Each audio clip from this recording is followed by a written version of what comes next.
Today, I will be discussing about one of the important topics, that is Introduction to Poultry Farming. This is one of the courses which is a part of Certificate in Poultry Farming program. This Certificate in Poultry Farming program is a 6 months program and is offered in two sessions, that is January and July.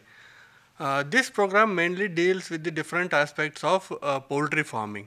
Poultry in general, normally we think that poultry means chicken, but that is not true. Poultry is a group of birds which are reared for their egg and meat, and they include many species like chicken, duck, guinea fowl, Japanese quail, turkey, emu, and many more such birds which are reared mainly for their eggs and meat.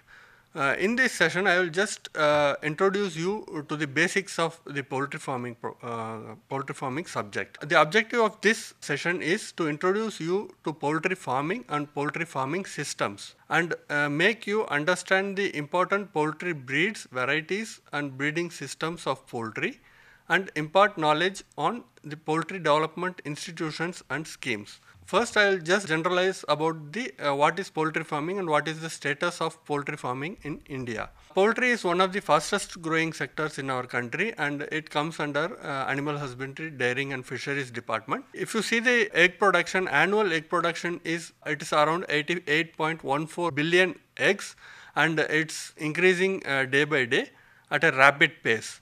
And the demand for these egg products are also increasing day by day. And if you look at the per capita availability of eggs, that is egg availability per person per year, that is 69 eggs only. But if you see the recommended consumption which is recommended by the nutritionist, it is around 180 eggs, that is half a egg per day. So we have to reach the recommended dose, we have to increase the production of these eggs also. Coming to the broiler production, commercial broiler production, it is amounting to 4 billion kgs, that is during 2015-16. And the per capita availability of meat in our country per person per head per year is around 3 kg only, whereas the recommended consumption should be around 10 kg of meat per year. And if you see, as I told earlier, the poultry sector is growing at a rapid pace, and if you see the annual growth rate, it's around 5 to 6%.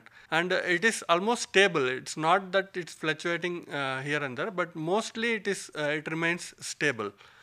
Now, coming to the poultry production as such, if you see around 30-40 years back, that is sometime during the 1980s, the birds which were reared were of not that productive. If you see the hybrid layers at current hybrid layers, they can yield around 310 to 320 eggs per year. But around 30-40 years back, the birds only yielded 180 to 200 eggs. This vast difference is mainly due to the research and development activities, and the new breeds are being developed by the different research and development agencies in our country. So the productivity of the birds is also increasing day by day with the introduction of new breeds and varieties. If you see the broiler scenario also, earlier the birds used to produce only 1.5 kg weight in around 56 days. During 1980s, but rapidly due to introduction of new strains of broilers, now the current broiler breeds strains can yield around 1.8 to 2 kg live weight in only 38 days, that is around 6 to 7 weeks. If you look at the status of the Indian poultry industry, India ranks third in egg production, whereas fourth in case of chicken production. Around 60 to 65% of our egg production mainly comes from the major poultry belts, you can say, like the Andhra Pradesh, Telangana, the Maharashtra, Tamil Nadu, Karnataka, West Bengal, and Punjab and Haryana. So these states mainly contribute to more than 2/3 of our country's egg and meat production. Now, what are the strengths of our Indian poultry industry? As I told earlier, the main strength is the development of new high productive layer breeds as well as broiler strains. So, the research and development being undertaken by different research agencies as well as the educational institutes like the Central Avian Research Institute, Directorate of Poultry Research, Hyderabad, and many other central poultry development organizations which is located in all the four regions, north, east, south and west. They do a lot of research and try to develop new breeds and strains which can produce more and more, because the demand for these egg and poultry meat is always on rise. So the next one is the development of the low cost vaccines.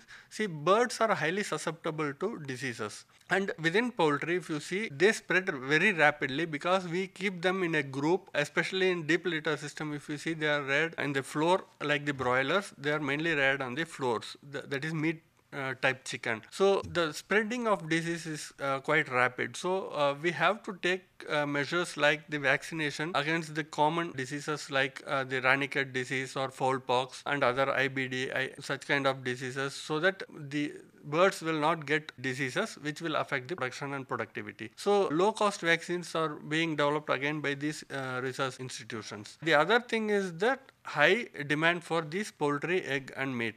And nowadays, if you see in the market, a large number of value-added products are also being available, like the egg pickle, the other meat products, ready to eat or ready to cook type of meat, frozen products are also available.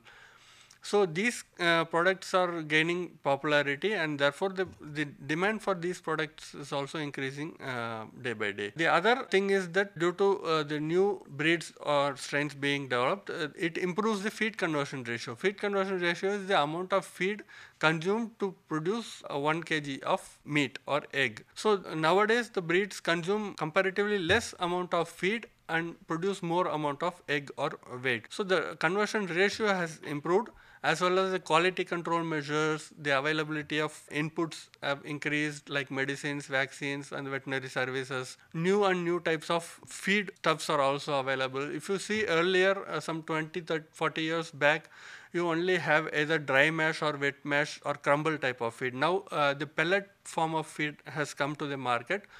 It's like in the form of a small pellets. The feed ingredients are ground and then made into small pellets. And these pellets, there are many advantages. Like one, the feed wastage can be reduced, and the second, it is easy to give to the birds, and they consume entirely the feed. They cannot choose the feed stuffs and then they take. They have to take the entire feed, and the many other advantages are also there. Though the cost of these feeds are a bit high when compared to the other type of feeds, but the wastage and the consumption is much better when you compare to the other type of feed. Now, I will move on to the poultry farming systems. Basically, farming system is how you rear the birds, whether you keep them in one place or you just let them free. So depending upon the type of farming mode, these farming systems can be classified. There can be many type of farming systems. For example, the one of the classification is extensive, intensive and semi-intensive system of farming. Extensive system is like free range. You leave the birds freely, they'll pick and choose the worms or the grains falling from the ground, and this type of system is called extensive system, or you can also say backyard type of system, where we take care of the birds very less. When you compare to the semi-intensive system, some kind of protection is given to the birds, especially during the evening hours or night hours, and where the feed and water are given. The other times they are left free in the outside. So this type of semi-intensive or semi-extensive system is being practiced for the turkeys. However, commercially, if you see, mostly we follow the intensive type of system, where the birds are either completely confined within the sheds. This can be of two types. Like one is in chicken, if you take, one is the deep litter system, where the broilers are reared. In this system, birds are reared in the floor, where litter materials are put and the birds are reared over them. Droppings get absorbed in this litter, and so the spreading of disease and other things are not there. So this is mainly practiced in broilers. Whereas if you come to the layers, then they are mainly reared in the cages, so that the collection of eggs as well as feeding are much easier when compared to the deep litter system. The other type of farming system is based upon the species which we are rearing. For example, chicken, duck, quail, guinea fowl, emu, turkey, ostrich. All these type farming systems are available in our country. Though if you see, chicken is the most predominant type of farming system which is being practiced in our country. Second comes the duck, and other, depending upon the requirements, they are rare, like the turkey and quail. They are limited to few places only. We'll take one by one. One is the chicken. They are mainly reared for the meat, and they are called broiler farming, and the ones which are reared for their egg purpose is called the layer farming. Now if you look at the advantages of chicken farming, they mainly provide egg which is highly nutritious, easily digestible, as well as highly rich in proteins, minerals and vitamins. And it is a very healthy food. Even if you see many of those who are building body or who are health conscious, they used to take this egg and as well as poultry meat also. Poultry meat is also healthy because the meat which is there, it contains less amount of fat when compared to the other meat type of species. And they are also a good source of income to the farmers, as well as it also provides nutrition to the farming family. They are also provide the direct employment or indirect employment to the farming community. The other advantages are, one is the low investment. If you take, though the initial investment is high, then later on if you see the investment will be much lower, and you get quick return. Especially in broilers, you get immediate return within 6 weeks, 6 to 7 weeks. You will get back your money, even more, around 20-30% even profit, if you manage the birds in a scientific way without any disease. And if you have your own inputs like the feed and other things, then you can even get 25-30% margin in these type of enterprises.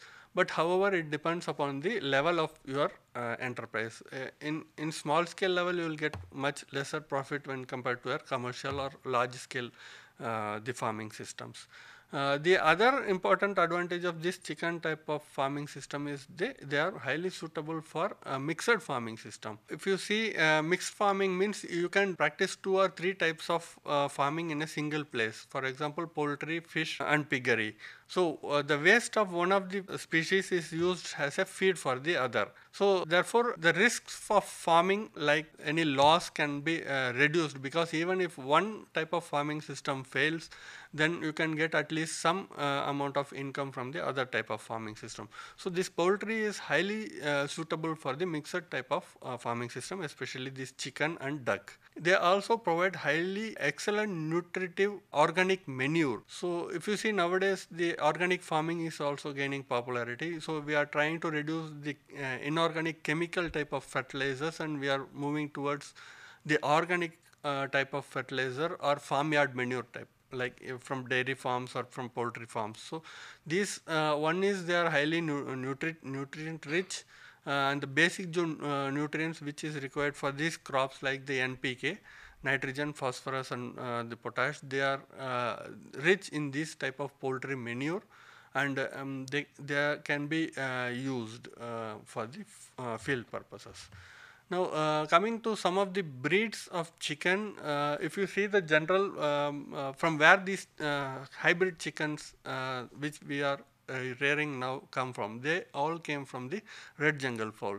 This red jungle fowl is highly disease resistant, and it is the ancestor for the development of the modern day poultry breeds or strains. And where you can find this red jungle fowl, they are widely prevalent, distributed throughout Burma, China, even in our country, Philippines, Sumatra or Indonesia and Thailand. Now coming to the some of the developed breeds, I will just go through quickly. One is the New Hampshire, and it is an American class type of breed, and they are reared for both, that is dual purpose breed. And if you see the color of the plumage color or the feather color, if you see, it is chestnut red in color. If you see the picture also, it shows the New Hampshire breed, and it is mostly used in the broiler breeding. The second is the Plymouth Rock. Again, it's a foreign breed, and it is white in color. They are also used in the broiler breeding. New Hampshire is used as a female line, and the Plymouth Rock is used as a male line. And the other important breed is the Rhode Island Red, and as the name says, it comes from the Rhode Island of England, and the color is brownish red or rich dark red in color. This Leghorn breed which you see is one of the important breeds of egg type, that is laying type breed, and it is the world #1 egg producer. So whatever most of the commercial farms which you try to visit, they will have this breed only, and it lays white color eggs, which is commonly available as table eggs, and it's white in color.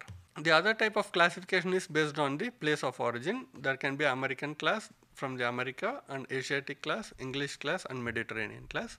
The other type of classification is based on their utility, whether they are used for egg type or meat type, or even game birds are also there. Like for example, asil. The other type of classification is the commercial value, whether egg type chicken are there or the meat type of hybrid chickens are there. Now coming to the second type of bird which are reared, which comes under poultry, is the duck, and they are also mainly reared for egg and meat purposes. And the advantage of this duck is management is very limited. You can manage these birds with limited or no management practice, because they are highly resistant to diseases, and they mainly require water as their source. That is, they live in these ponds and water bodies, and there is no particular house is required for the ducks. And with the minimum inputs and the care and management, it can yield around 160 to 180 eggs in a year. The other advantage is that the egg weight is 15 to 20 grams heavier than the chicken eggs, and one of the peculiar characteristics of this duck is they lay their eggs before 9 a.m. So it is easy for collection, and it also saves labor, and it also enriches the soil by its droppings, and they are highly suitable for mixed farming, and they are resistant to diseases. The common duck breeds are the khaki Campbell, as the picture clearly depicts that they are khaki in color or brownish in color, and they are egg type duck breeds. The other is the white Pekin, and again, as the name suggests, it's white in color, but they are meat type of birds. And the next type of species reared is the guinea fowls, and one of the important characteristics is they are hardy animals, and they are resistant to diseases, and they can survive in any suboptimal managemental conditions also. The other important bird is under the poultry is the emu, and they are mainly reared for their meat as well as their oil, because this oil is mainly used as a cure for the arthritis. In between, if you see, there are a very high demand for these oils from the emu, and many emu farms were opened, but they were not much successful. Now coming to the quails, this is also quite popular, and if you see, quails' peculiar characteristics is that the females are larger than the males, and the eggs are mottled type of appearance. It weighs around 10 to 12 grams only, and it's also quite popular, and they are also hardy birds, and they are reared in the cages, and they require less floor feed water space, and they also give a high return.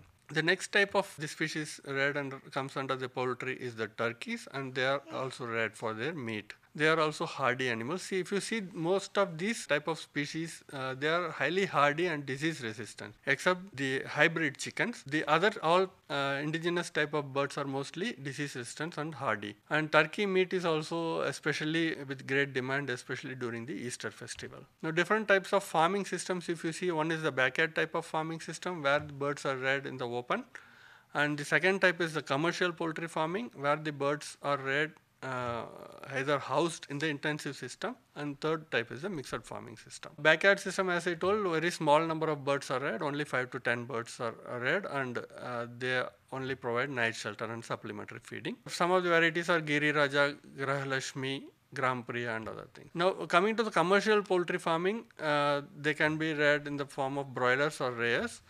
And the third type is the mixed farming system. Some of the examples like poultry cum fish farming is there, duck cum fish farming system is there, poultry cum pig cum fish farming system. All these type of mixed farming systems are highly advantageous, and it provides good nutrition. Other important factor is the different parts of chicken is depicted in this picture. The duck parts are given and the turkey parts are given. The different digestive systems like the crop, proventriculus, gizzard, and small intestine, all these things are covered in our the study materials, and as well as the reproductive system. There are different schemes available. One is the Poultry Venture Capital Scheme. It's a central government scheme, and you can get these details from the Department of Animal Husbandry, Dairying and Fisheries website. The other important thing which I would say is that there are different poultry development organizations which are involved, research and development organizations like the Central Poultry Development Organization, which comes under the ministry, and the other is different veterinary colleges are there, around 43 veterinary colleges are there which deals with these poultry subjects, and as well as different research institutes like Central Avian Research Institute is located in Bareilly, and Directorate of Poultry Research which is located in Hyderabad. So these institutions are mainly involved in research and development activities. So in this session I gave an overview on the poultry farming, the different farming systems as well as the different breeds which are available within the poultry. Hope this would have given you an overview on the poultry farming system. Thank you.